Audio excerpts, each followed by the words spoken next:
Xbox won the summer. This guy, Phil Spencer, he just threw the perfect showcase, and it's not even close. You open with Fable, Avowed is here, Persona lives on Xbox now. This indie is 33-player co-op, and imagine a world where Star Wars is announced and that is not the clear winner of the showcase.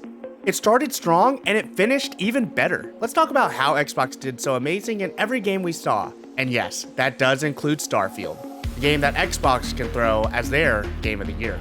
Phil Spencer and Sarah Bond didn't just have a good showcase, they might have made a perfect one.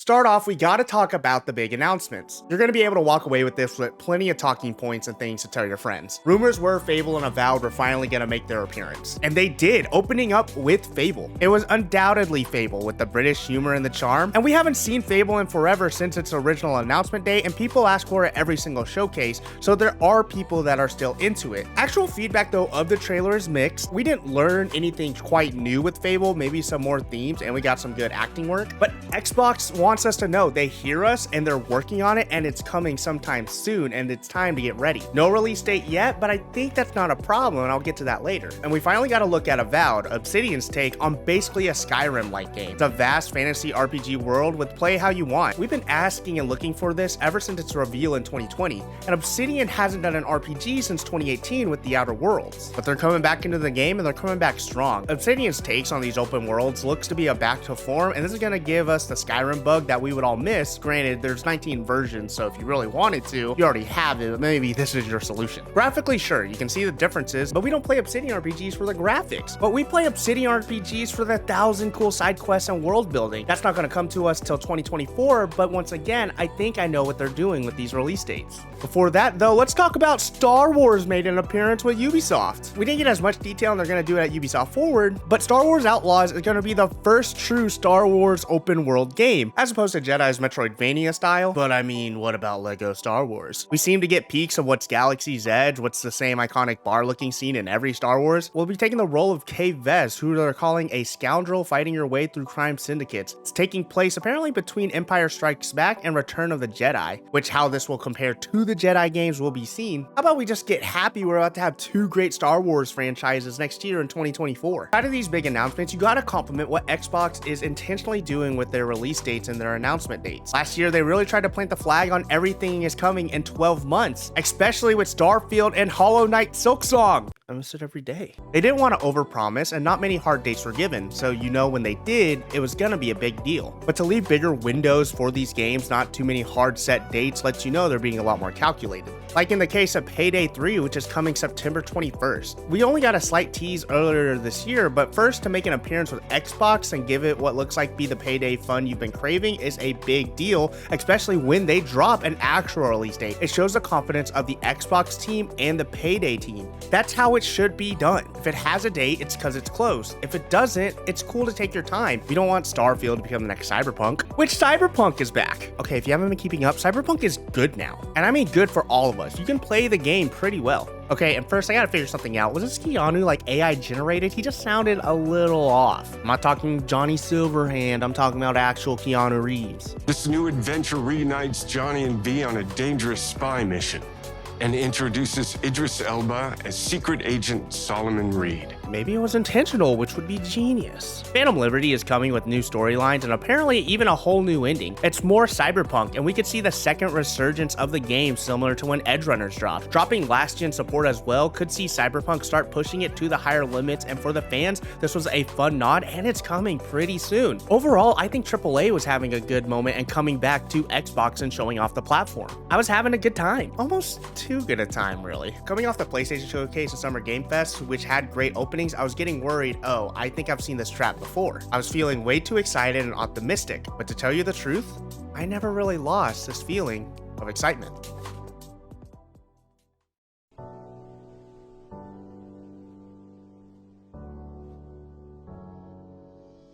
Xbox Xbox Studios was having a moment and they wanted you to remember how they've made acquisitions and that they were going to use them. From the studio that brought you We Happy Few, Compulsion Games premiered South of Midnight. It tells the story of Hazel, a girl in the deep south tracking down mythical creatures. It's creepy but cool, unique blend of themes and atmosphere. It's exciting to finally have a cool new unique IP. Though it was just a cinematic, you have something to look forward to and something to keep hearing about. This is how you build the hype. And a game that deserves more hype, Senua's Saga Hellblade 2. It is still one of the most underrated games in the Xbox catalog, and I think they need to market it even more. Above all, from this trailer, I want people to be excited and to get into the world of Hellblade. Its depictions of darkness and themes is unmatched. When people want a competitor to say God of War on PlayStation for Xbox, look for Senua, man. Now this trailer did give a lot of ASMR, but too bad we didn't have Amaranth for it. But I hope people saw the atmosphere that they're wanting to sell. I hope it brought intrigue, and I think that's what the trailer did. It didn't give us a lot of new looks, but it should exist for the fans, and it should bring a bunch of new fans that want to know what is going on in this game.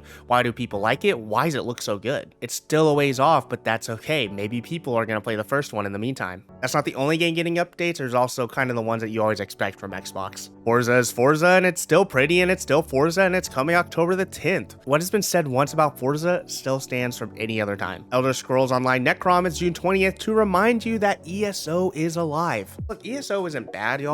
Okay, but also, yes, I'm not playing it either. As I'm also not playing Fallout 76 with their updates. People want to meme on these games, especially 76, but the fact they're still alive and going tells you that people still want to play these. But I think what actually is a cool update and sequel is what they did with Microsoft's Flight Simulator. We got an announcement from Microsoft Flight Sim 2024 focusing on some questionably timed rescue missions and even a Dune expansion for the current Flight Sim. It's a cool take. Every time they expand in ways that we didn't really think you could with a simple game like this, but they are always showing different ways you can get into the game. It's a title that I wish I could sit down and play more, but I know I never will, and I'll just look at the cool videos. Yes, Xbox has these long established running titles, but when your quote filler titles are still thriving in games that people still want to play, but even though you're not into it, the fact they're still alive should tell you the success is still there. Now, to be fair, I'm grouping a lot of these games together for the video, but like any showcase, not everything is a 10 out of 10. You have these titles mixed with other big announcements from before, so it gives something for everyone, but I was never mad watching some of the updates or smaller games. That's one key to the showcase. It kept its high and low balanced. And the lows aren't bad and are for dedicated fans. You had to reach out to everyone. And no one is more dedicated than Sea of Thieves and Monkey Island fans. So how about a Legend of Monkey Island and Sea of Thieves crossover announcement? It's smart, it's fun, and it's gonna be funny. Monkey Island fans win, Sea of Thieves fans wins. And they still had new fans to make.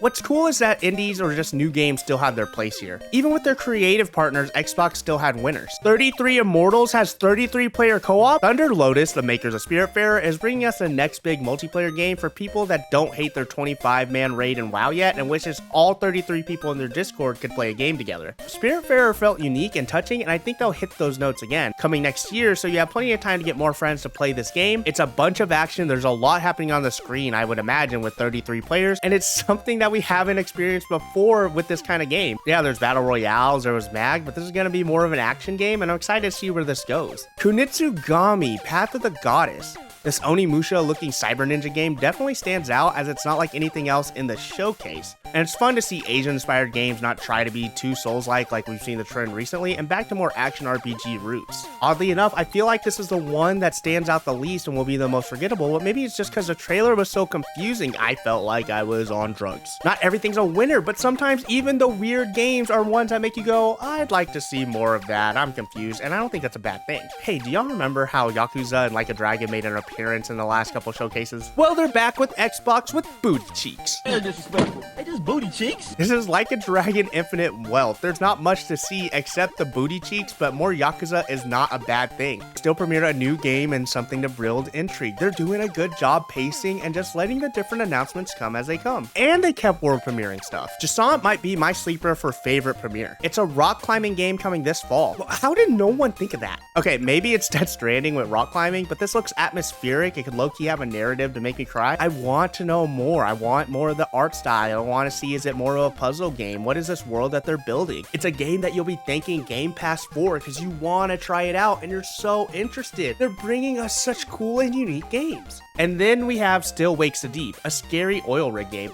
and I welcome it. We're done with space scary and the exploration of the scary sea is long overdue, and I'm here for it. But we'll have to wait and see more of that till next year. Some of these are good to announce early. Let people wonder about them. Be mysterious and have fun with your new releases and premieres, Xbox. You're doing a good job. It's crazy. Because I'm loving everything that is new because it feels like new games. Sometimes you watch these showcases and feel like it's all the same. But with stuff like Still Wakes the Deep and 33 Immortals, it's new stuff. It's new concepts, new style of games. But we don't always have to have that. Sometimes innovation, sometimes classics are still good. Giving us what we know and making it better is always a solid strategy. And Dungeons of Hinterberg is going to be an action game, and at the same time, the art style makes me think, man, am I gonna cry? It's a simple game with a beautiful art style and looks like combat that you understand, and it's satisfying. It doesn't have to be complicated. I'm okay if you give me more games like this. If I can beat it in a week, make content, perfect. City Skylines 2 is a sequel to what some call the now superior city builder game, and it comes to Game Pass this October. Honestly, you should go watch this trailer yourself just because the music and the cinematography for a city builder game is insane. If you've never played a city builder game, try any of them, not even just City Skylines 1, try any. You'll fall in love with the genre and just waste so much time, you'll really get confused why you're liking it, but then you also build 30 roundabouts and you know what, that's why you like these games. Now, a sequel that we don't love as much but still lose our lives in, Overwatch 2 is here. Extremely random and showed some PvE content. It kind of looked fun, but it's still not past the drama of the true hero mode we wanted, but you know, I guess that's okay. We move on. Towerborn comes from the team of Banner Saga and is a new hack and slash that honestly looks like in the best way a 3D Castle Crashers. Give me a co-op hack and slash. Give me fun times with friends on day one Game Pass. Yeah, Towerborn I think would check all those boxes and it seems like a fun time with friends. But you know what game style we always want more of? We always want more BioShock, and Clockwork Revolution delivers. This time-based game with definitely colors of BioShock Infinite, Deathloop, Dishonored, shoot, maybe even Atomic Heart. It was a great mini finale to the first part of the Xbox showcase. It didn't have a date, and I think that's good. We respect and want games like this to have a lot of time. I love the way this ended. It brought a lot of intrigue with something familiar and something you know a lot of people are going to be telling their friends, you got to check this out. What do you think? Those are games that you can build towards the end. It's just enough intrigue, and the stuff before it wasn't a total wash. And to finish, creative partners that I didn't think would have such a big presence, but now they're so prevalent. It looks like Atlas Games has found a new home where they want to announce all Western releases and games. And Atlas showed up huge with 3 titles dispersed through the whole showcase. Though a couple leaked, Persona 3 Remake, which is not a remaster, a festival, or portable, but it's an original and new content not from the other games. It looks good. It looks like Persona, and we got the official announcement here. Looks like we're getting new voice actors for this, what might be controversial, but it looks like the old voice actors are already putting a good foot forward and being proud of the new cast. And the other leaked game was Persona 5 Tactica, a tactic style Persona that's cute. And I'll tell you, the crossover of Persona 5 fans and tactic style fans is definitely a pretty big Venn diagram, and this looks fun. And you know what? Milk Persona as much as you can for all that Persona 6 money, or for your new title. Yeah, leaks couldn't get this one. We got Metaphor Refantasio, being made by some of the original core Persona 5 leaders that left their Persona team to make the newest IP for Atlas, and it was a long time ago supposed to be the forgotten project Refantasy, but now it's a new fantasy world instead of maybe a school, and it looks sick. Like, as simple as I can put it, this game looks sick. It looks like to be a mix of Persona and Shin Megami Tensei, and still remixed to what we wanted and everything that an Atlas fan could want, and it looks like Atlas fans have something to look forward to, and they are eating with the amount of content we're about to get. I meant it earlier that there is something for everyone in the showcase, and it's all placed well. This is a lot of content that has been filled in just an hour, and I think what's just an update, it's cool for those fans, but every new game was something exciting and unique. That's what makes games fun. That's what makes Game Pass worth it, are unique new games. But past all those, we were ready for just one thing: the new black Xbox Series X with 1 terabyte storage. Sorry about that. We were all waiting for Starfield, and it delivered tenfold, or maybe even 1,000 planets fold. This game is so big. Like, no, I'm telling you, this game is huge. Some might say too big, but for Todd Howard, I wouldn't expect any less. The character creator, the most in-depth ever. And not just making them look good, but the background system to affect gameplay and story moments, to the skill system that isn't just special, but it's progression and it's unique. But hey, you might be first person and you're wearing a helmet anyway, we're not gonna see the character. Well, how about we customize your ship? Yo, this ship is insane. From the landing docks you put them in, to the exterior parts and being able to configure it how you want, to the cool, to the silly, to the interior, to the crew. And you take that into these big space battles, which are all customizable, and how you even space battle, or how you space travel if you just want to cruise, if you want to jump warp. They put a whole other game inside this Bethesda RPG. It's like if Star Citizen knew how to manage its money better and had a lot more money. And take that ship to thousands of generated planets. Now, I do have concerns if they'll be empty, but just know the scope is insane. To the animals and the species that they create, to the biomes, to the fact how you can make an outpost on any of your unique planets, and then you man those outposts with your crew that you meet on all the planets. But the only companion NPC that matters out of all of these is the return of the adoring fan from Oblivion. By Vectera, by Vectera, by Vectera! Is it really, really you? This automatically makes it like an 11 out of 10. Can I talk about the gun customization? Can I talk more of the combat looking better? The cool world they're building with the actual canon planets, the cool armors and outfits. How was this just an hour of cool stuff? The inspired lo-fi vibes that's more grounded in the aspirations of space and not scary space that everyone seems to want to push. It's so much, and I plan to dive in later with another video, but Starfield delivered on this presentation. But it is a Bethesda game, the biggest Bethesda game ever, and with that comes bugs and issues which are on everyone's forefront. It's the most ambitious game ever, and we really still question, will it deliver when it's enhanced this September? It could be the next Cyberpunk and be the biggest story and letdown. If performance and stability is anything like we've seen from some of the worst this year, if frame rate is hard because of their crazy lighting they want to do, if the procedural planets are just boring worlds, if this vast world is just repetitive, Star Wars will turn as empty as the space we know now. But if it does deliver, if it does work, if the partnership between Xbox and Bethesda bears fruit, I have no doubt it's Game of the Year, and it's the standard for open world. Xbox had good games, Xbox had new games, unique games, and potentially the game of the summer. It was short, but I think less is more in this situation. An hour for lots of games, about an hour for Starfield. It didn't ever feel dull, and you were intrigued and brought in the whole time. They didn't overpromise quick due dates and were selective on what due dates they did show. I don't think PlayStation brought us anything as unique. Summer Game Fest may have overstayed its welcome with too much filler and lackluster endings. Xbox was great through and through. There was something for everyone, and it just felt like gaming is back, that the vibes and the feelings of what old E3 was is back. The discovery of a new game. Cut the competition narrative, Xbox is just making gaming fun again. And if their horizons are set as high as they want for Starfield, I'm excited, and I can easily give this an A+. It's what every showcase should be, and I can't help but smile covering all of this. It's more than just games. Xbox is giving us gaming. What are your thoughts on all of the Xbox showcase and Starfield? Let me know. What are you most excited for? Follow for more gaming content and discussion. Hey, my name's Alec. Thanks for talking games with me.